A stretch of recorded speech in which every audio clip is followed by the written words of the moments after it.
A white Zimbabwean farmer has been evicted by the state, and the farm has been given to a new black owner who works in the Prime Minister's office. Now, the move has left more than about 120 workers without jobs and led to an investment worth of about $500,000 going to waste. The eviction happened despite an invitation by the government to white farmers who were previously evicted from their properties to return to those farms. Newzroom Afrika's Xolisani Ncube filed this report. Joshua Marumise has been at Potra's farm for more than 30 years, working with Martin Grobler, who owns the farm. Marumise has sent his children to university. He and 119 other workers have depended on the farm for their livelihood. But today, their jobs are no longer guaranteed and the future is uncertain. Grobler has been evicted from the property and a new owner is taking over the farm. As it is, we've got 120 farms, 120 workers on the farm.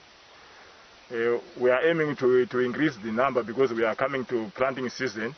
120 people cannot cope. But what I'm afraid of now is how are we going to make it, and where are these going, and where are these farm workers going to be staying, and what is their future, because this farm owner I don't see any future on. Really, I'm afraid because the farm workers see me as their father. Since I'm employed by Mr. Grobler and I'm their manager, I'm not feeling all right for their future. Because Mr. Grobler has been taking care of them, paying them every month, giving them extra food. Even we are managing to borrow from Mr. Grobler to send people to send their children to school. Mr. Grobler was doing that for everybody. Grobler was evicted at gunpoint by the police to pave way for Ivy Rupinde, who works in President Emmerson Mnangagwa's office. She has locked the farmhouse, which was home to the Groblers for years. Grobler is now living with his son-in-law and does not know what is going to happen to the valuable farm. We didn't expect this. And with all the letters of support and from the community and the local political people and some high-up political officials, I carried on farming. Not only did I carry on farming, when the new administration came into power, we were assured that the land issues are finished. So I went and borrowed a lot of money and I extended our tobacco curing tunnel.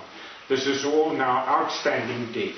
The white farmer says he has papers to prove that the farm is his, but the new farmer makes the same claim. Grobler says he is now homeless because he refused to pay anyone off. But I was promised continuously that this issue will be resolved in courts because I was given an offer letter. They were given an offer letter, so it's a matter of double allocations of offer letters. That is why there's a discrepancy. But I have not been able to resolve the issue, and my employer hasn't been able to resolve the issue. They wanted 100,000. They then eventually came down to a figure of 50,000.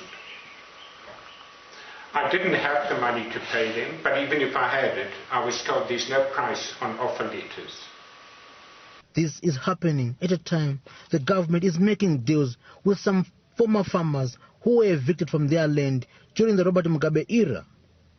They are being asked to come back or claim compensation for their old farms.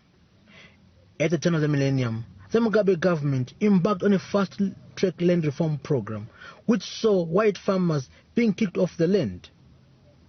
Grobler says he survived because the local people supported his stay.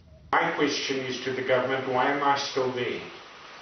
How could I outlast the farm invasions?